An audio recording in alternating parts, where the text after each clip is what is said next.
Alléluia, alléluia, alléluia, alléluia. Gloire soit rendue à l'Éternel. Gloire soit rendue à notre Dieu, parce qu'il est fidèle. Je bénis son Saint-Nom encore, parce qu'il est notre espérance. Il est notre paix, il est notre joie. Oh, alléluia. Que son nom soit béni.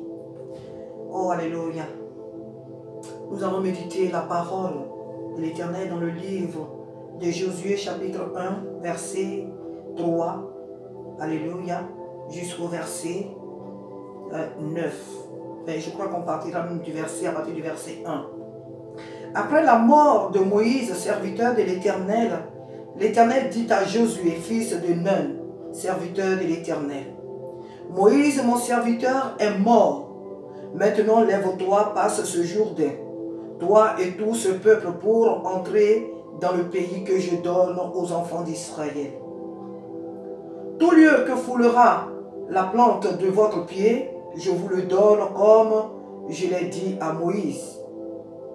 Vous aurez pour territoire depuis le désert et le Liban jusqu'au grand fleuve, le fleuve de l'Euphrate, tout le pays des Hétiens et jusqu'à la grande mer vers le soleil couchant.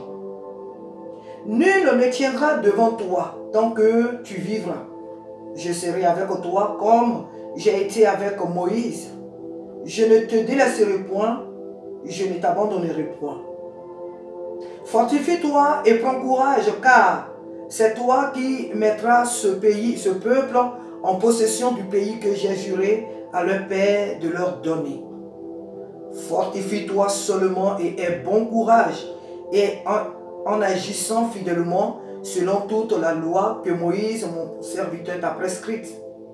Ne t'en détourne ni à droite ni à gauche, afin de réussir dans tout ce que tu entreprendras. Que ce livre de la loi ne s'éloigne point de ta bouche. Médite-le jour et nuit pour agir fidèlement selon tout ce qui est écrit, car c'est alors que tu auras du succès dans tes entreprises. C'est alors que tu réussiras. Ne t'ai-je pas donné cet ordre? Fortifie-toi et prends courage. Ne te ferai point et ne te pouvante point, car l'Éternel ton Dieu est avec toi dans tout ce que tu entreprendras. Oh, alléluia. Alléluia. Que le nom du Seigneur soit béni. Frères et sœurs, nous voyons à travers ce message que Dieu est en train de parler avec Josué. La parole de Dieu nous dit qu'après la mort de Moïse, c'est Josué qui l'a succédé. Josué a succédé Moïse parce que il était le choix de Dieu. Parce que Josué était le choix de Dieu. Dieu avait choisi qu'après Moïse, à la mort de Moïse, que ça allait être Josué qui allait continuer le ministère. Alléluia. Donc à la mort de Moïse, Dieu va avoir cette face à face avec Josué. Comme nous venons de le lire, le Seigneur Dieu va dire à Josué: mon serviteur Moïse est mort. Donc, il te revient maintenant à toi de rentrer, de te mettre maintenant au travail. Mais Dieu dit un mot ici à Josué. Il lui dit ceci: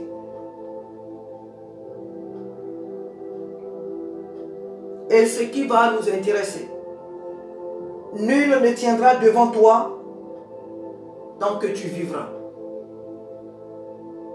Tout ce passage nous intéresse, c'est vrai.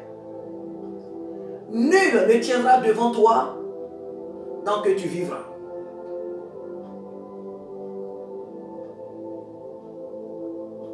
Quand moi je lis un texte, je regarde un peu dans ce texte-là quel est le code que Dieu me donne. Mon code peut ne pas être le tien, mais je cherche toujours un code dans un passage. Je cherche un code. Et le code que moi je trouve dans ce passage, nul ne tiendra devant toi tant que tu vivras. Il est ce code-là. Mais il y a aussi un autre qui vraiment m'intéresse. C'est le verset 8. Dieu dit à Josué, tout lieu que foulera, à partir du verset 3, tout lieu que foulera la plante de tes pieds, je te le donne. Tout lieu que foulera la plante de votre pied, je vous le donne. Et ensuite, il lui a fait toute la promesse qui suit. Nul ne tiendra devant toi tant que tu vivras. Et ensuite, c'est toi qui mettras ce peuple en possession du pays que j'ai juré de donner à leur père.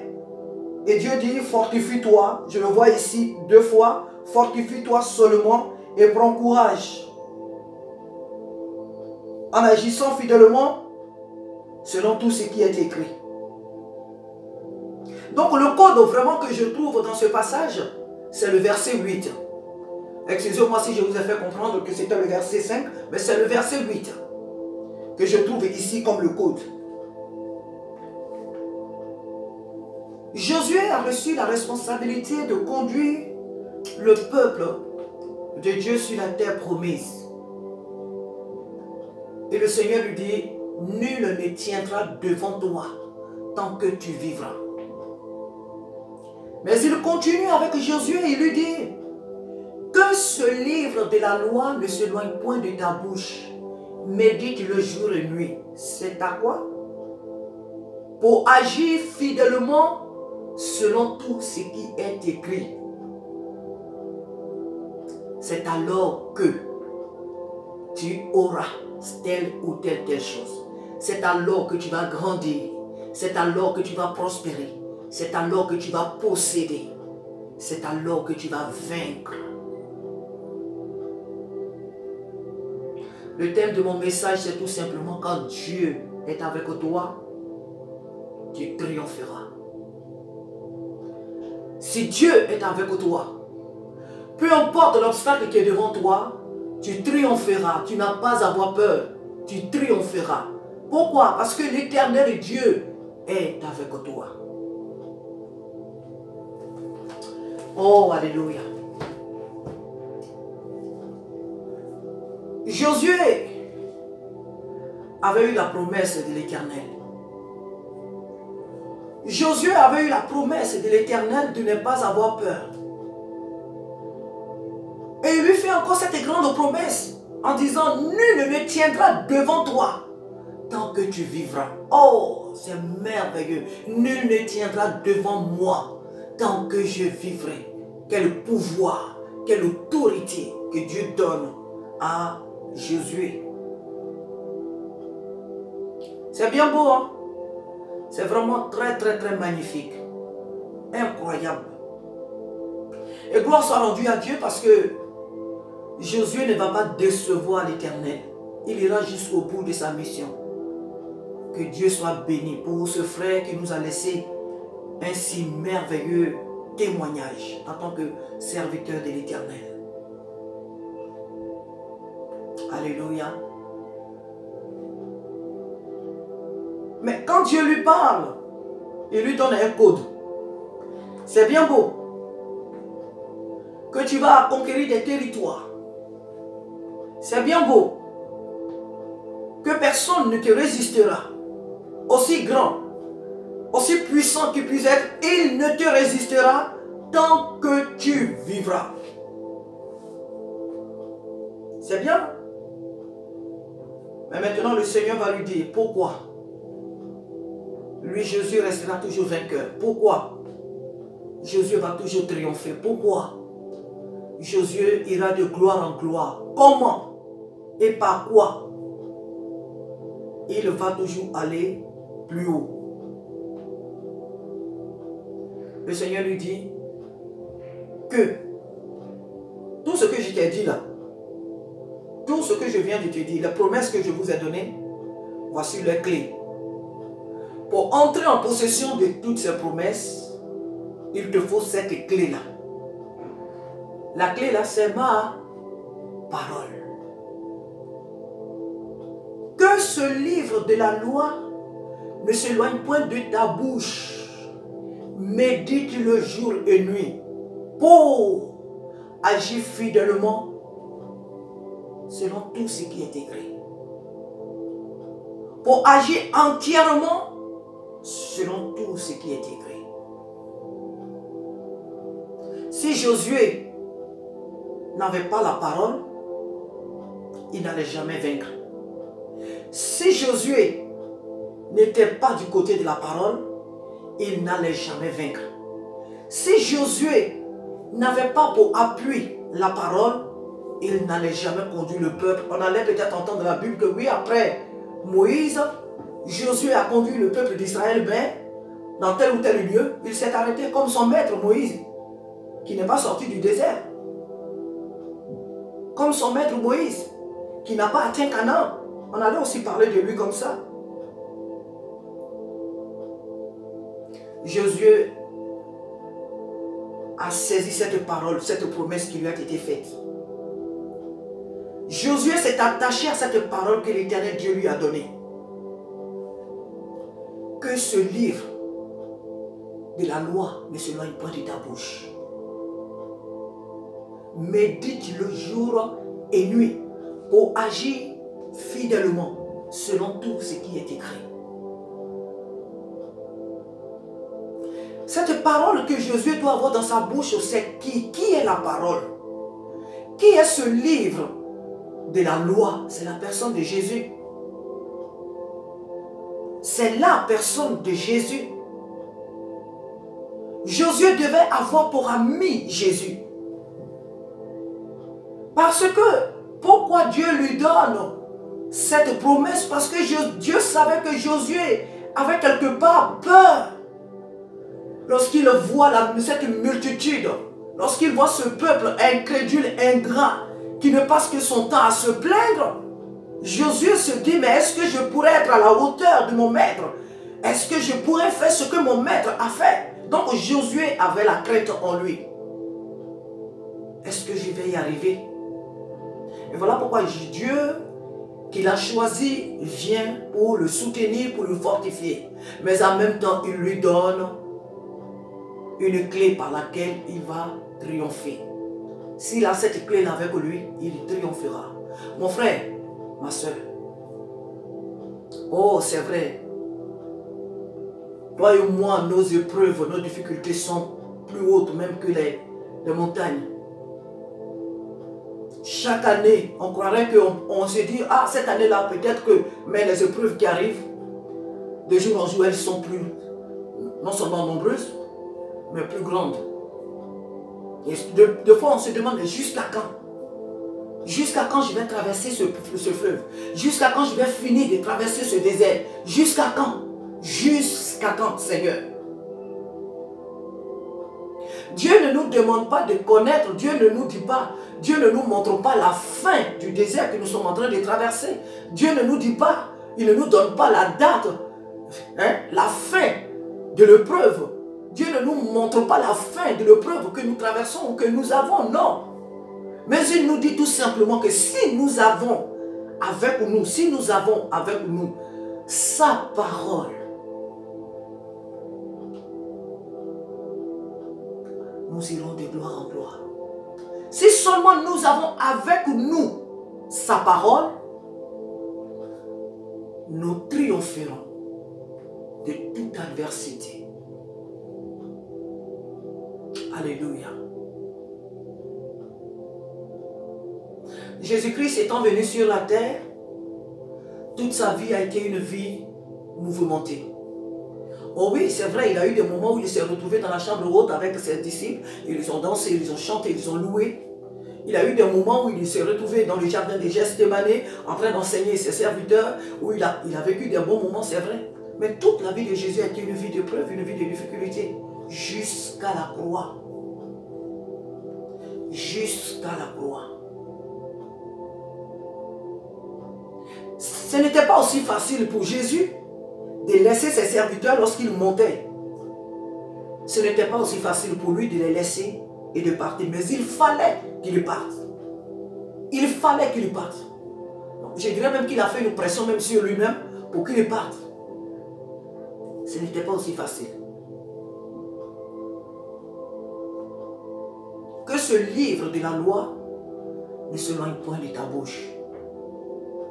Notre bouche doit confesser Jésus. Notre bouche doit proclamer Jésus.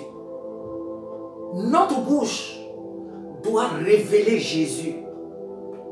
Si nous voulons aller jusqu'au bout de notre marche dans ce monde, Jésus doit être dans notre bouche.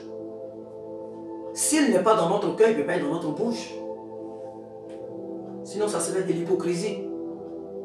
Mais Jésus, non seulement il doit être dans notre cœur, mais il doit être surtout dans notre bouche. Parce que dans notre cœur, c'est vrai, personne ne le voit et je sais que tu comprends ce que je suis en train de dire. Il est dans notre cœur, c'est bien. Mais il doit monter jusqu'à notre bouche pour être révélé à ceux qui nous entourent. Si nous voulons rentrer dans ce Canaan, ou bien sur cette terre de Canaan, si nous voulons aller au ciel, alléluia, Jésus doit être révélé de par notre bouche. Il dit que ce livre de la loi ne se lève. Et ensuite, il dit médite-le jour et nuit. Ici, il n'est pas question de ceux qui ne travaillent pas, qui sont à la maison. Et donc, chez eux, ils doivent vous parler de Jésus. Dans ton travail, tu dois révéler Jésus. Dans ton quartier, tu dois révéler Jésus. Dans ton village, tu dois révéler Jésus.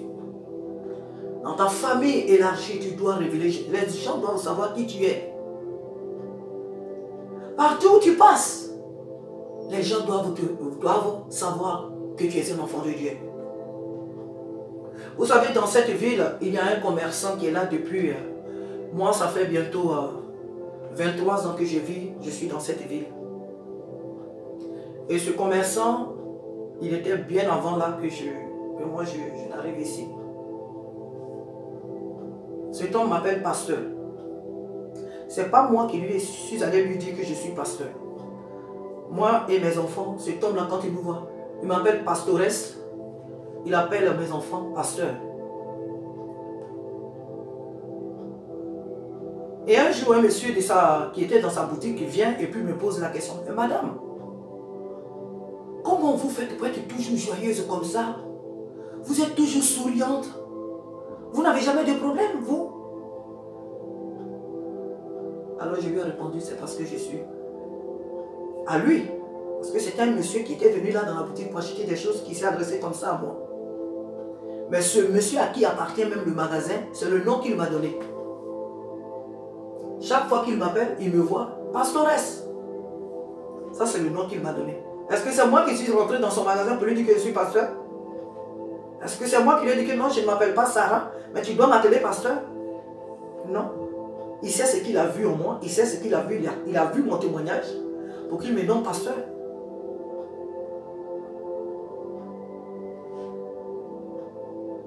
Notre témoignage, notre bouche, notre vie doit révéler Jésus-Christ. Alléluia. Il dit que ce livre de la loi ne se éloigne pas de ta bouche.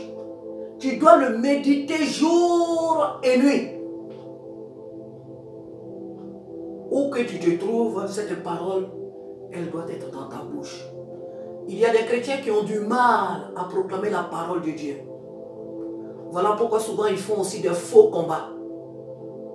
Il y a des situations qui n'ont pas besoin que forcément on aille jeûner, prier. Il faut donner la parole. La Bible dit, il envoya sa parole et sa parole les guérit.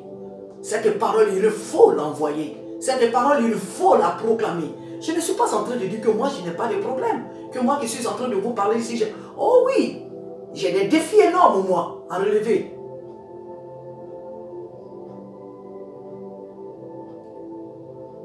Ce que le Seigneur est en train de te dire, il me le dit aussi à moi. Mais nous devons avoir l'habitude de proclamer la parole de Dieu. Pas de manière momentanée. Pas de manière superficielle. Mais elle doit être constamment dans notre bouche. Il y a des situations de notre vie que nous devons parler. Il y a des situations auxquelles, à laquelle nous devons, à laquelle nous devons proclamer la parole de Dieu. Jésus ne nous a pas dit que pour chasser les démons, il faut forcément jeûner. Il a parlé d'un cas bien spécifique dont je ne parlerai pas. Mais Jésus ne nous a jamais dit que pour chasser un démon, il faut d'abord jeûner, il faut aller faire des acrobaties, il faut d'abord prier. Il faut donner cette parole. Si nous avons la parole de Dieu avec nous, nous n'entrerons pas dans des guerres, je ne sais pas, interminables, dans des combats, je ne sais pas, interminables. Que la parole de Dieu soit dans ta bouche, mon frère, ma soeur. Que cette parole soit constamment dans ta bouche. Devant n'importe quelle situation, parle aux situations selon la parole de Dieu. L'ennemi n'obéit qu'à la parole de Dieu. Il n'obéit pas à nos voix. Non, le diable n'obéit qu'à la parole de Dieu. Les démons obéissent qu'à la parole de Dieu. Mais pourquoi la parole de Dieu lui dit nul ne tiendra devant toi? Est-ce que qui est Josué pour ne pas que quelqu'un, pour que personne ne tienne devant lui? Mais quand le Seigneur dit à Josué, nul ne tiendra devant toi tant que tu vivras, il est en train de lui dire que tant que moi je suis avec toi, tant que moi Jésus, je suis avec toi, tant que moi l'Éternel ton Dieu, je suis avec toi, personne ne tiendra devant toi. Qui peut tenir devant Dieu? Devant toi et moi, là, quand tu te regardes, toi et moi, personne ne peut tenir devant nous. Bien sûr que des gens peuvent tenir devant nous. Mais Jésus avec nous, nul ne peut tenir devant nous. L'Éternel des armées avec nous, devant nous, nul ne peut tenir devant nous. Dieu n'était pas en train de parler à Josué de sa personne. Que Josué, tellement que tu es beau. Josué, tellement que tu es grand. Josué, tellement que tu es ceci, donc nul ne tiendra devant toi. Non. Il est en train de dire à Josué, tant que moi l'Éternel, je marche devant toi.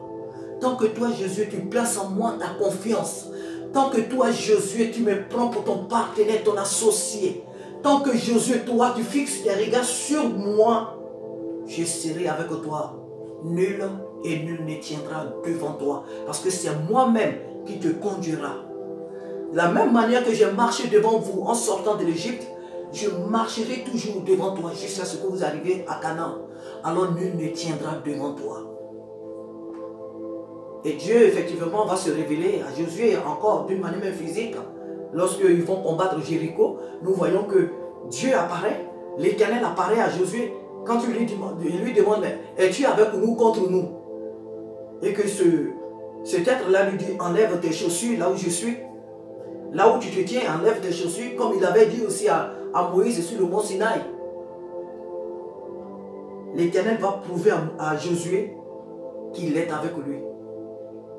Il va lui prouver qu'il est vraiment avec lui, que ce ne sont pas que des mots, mais il est réellement avec lui. Alléluia. Que Dieu nous aide à proclamer sa parole. Que le Seigneur t'aide, mon frère, ma soeur, à confesser sa parole. Qu'il t'aide à avoir ce Jésus-Christ dans ta bouche. Ce Jésus que tu manges tous les dimanches, la Sainte Seine, qu'il soit réellement dans ta bouche. Que ce Jésus-Christ qui est dans ton cœur, qu'il soit réellement aussi, qu'il soit aussi dans ta bouche. Que devant toute situation que tu traverses, que cette parole soit dans ta bouche. Il dit fortifie-toi et prends courage. Fortifie-toi par quoi? Par la nourriture, par le vin, de l'eau. Fortifie-toi par ma présence en toi. Fortifie-toi et aie bon courage. Pas un mauvais courage, parce qu'il y a des mauvais courages, mais aie bon courage. La bonté de l'Éternel.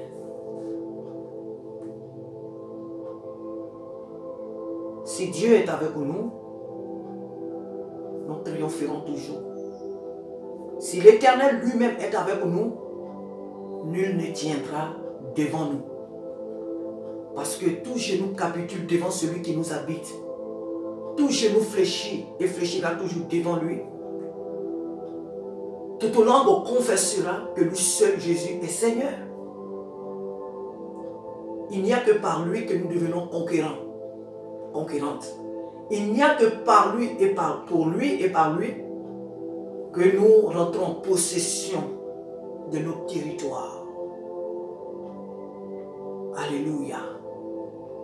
Nous pouvons bien être des chrétiens ou chrétiennes, mais si nous n'avons pas Jésus-Christ avec nous, ah, mais là tu vas me dire que du moment que je suis chrétienne, Jésus est avec nous. Mais si tu n'es pas conscient qu'il est avec toi, donc il n'est pas avec toi. Lui, il est avec toi, mais comme toi, tu n'es pas conscient de sa présence, il n'est pas avec toi. C'est de cela qu'il est question. Si tu es conscient qu'il est avec toi, sache que tu rentreras en possession de ton territoire. Peu importe le temps que cela va mettre, tu entreras en possession de ton territoire. Alléluia. Que le nom du Seigneur soit béni. J'aime beaucoup ce passage. J'aime beaucoup ce passage de Josué chapitre 1. C'est un passage qui fortifie. C'est un passage vraiment qui restaure, qui renouvelle. Lorsque tu es abattu et que tu lis ce passage, mon frère, ma soeur, ça te fait rebondir. Ça t'encourage encore. Parce que l'Éternel te dit, tu n'es pas seul. Moi qui t'ai appelé, je suis avec toi. Fortifie-toi et aie un bon courage. Alléluia. Il y a beaucoup à dire dans ce message. Parce que j'aime aussi le côté où le Seigneur dit que c'est toi qui mettras ce pays, ce peuple en possession du lieu, du territoire que j'ai juré de donner à leur père. Là aussi c'est un message. Parce que là, mon frère, ma soeur, tu as une mission. Au sein de ta propre famille, au sein de ton village, au sein de ton quartier, au sein de ton pays, tu as une mission. Nous en parlerons certainement un autre jour. Mais c'était ce côté-là de ce passage que le Seigneur m'a mis à cœur de partager avec toi. Vraiment que le Seigneur nous aide. Ce ne sont pas nos lamentations qui pourront nous amener à conquérir les territoires qui sont les nôtres. Mais c'est la parole. La parole avec nous, nul ne tiendra devant nous. La parole qui marche devant nous, nous assujettit les peuples. Oh, alléluia. La parole avec nous, nous devenons des victorieux.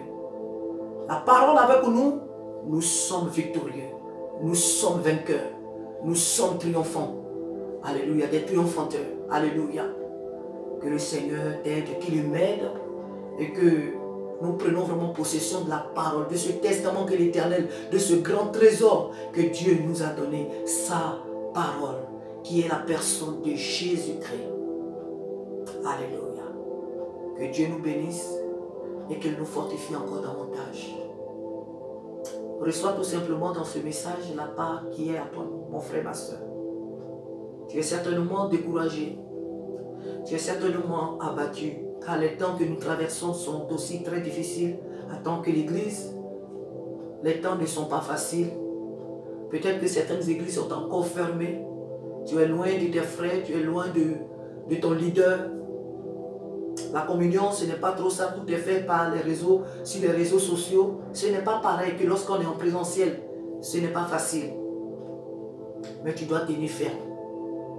Tu dois savoir que tu n'es pas seul.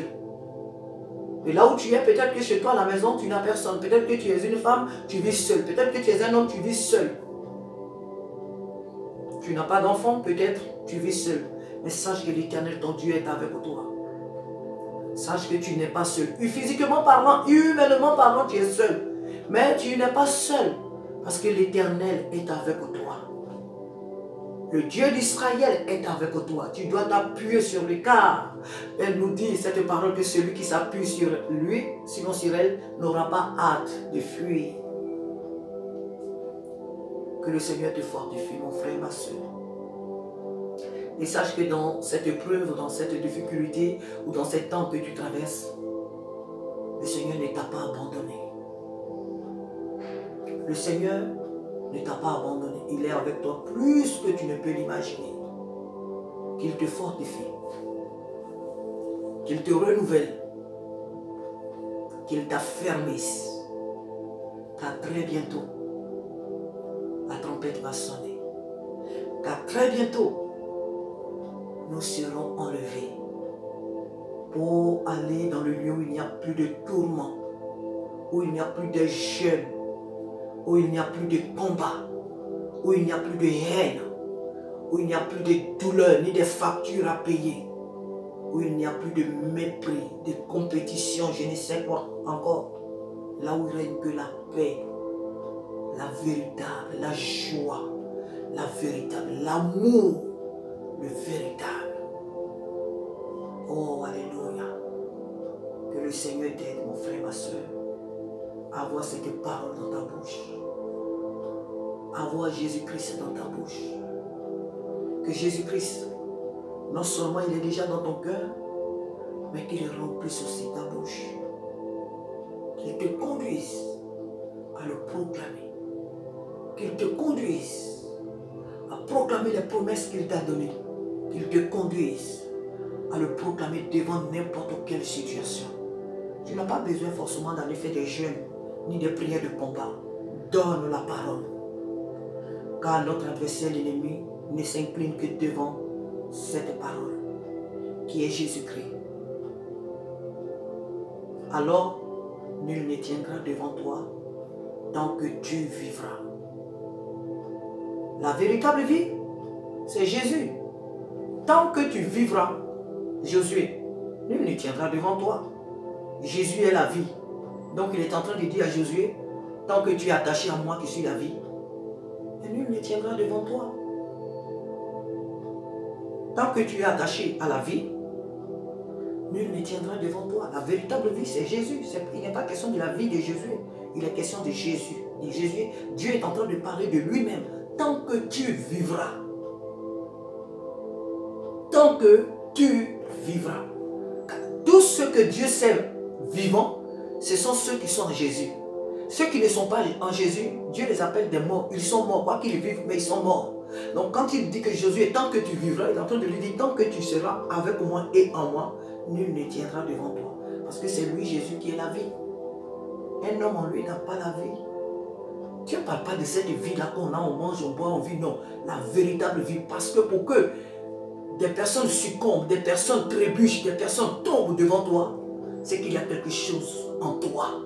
C'est qu'il y a quelque chose de plus fort en toi. C'est qu'il y a un pouvoir redoutable en toi. Et ce pouvoir redoutable, c'est Jésus qui est la vie. C'est de Jésus qu'il est question. Tant que tu vivras, veut dire tant que tu seras en moi, avec moi, tu n'as rien à craindre. Mon frère, ma soeur, tant que tu seras dans la maison de Dieu, avec tes deux pieds, tu n'as rien à craindre. Peu importe la durée de ta souffrance ou de tes épreuves. Un jour, cela prendra fin.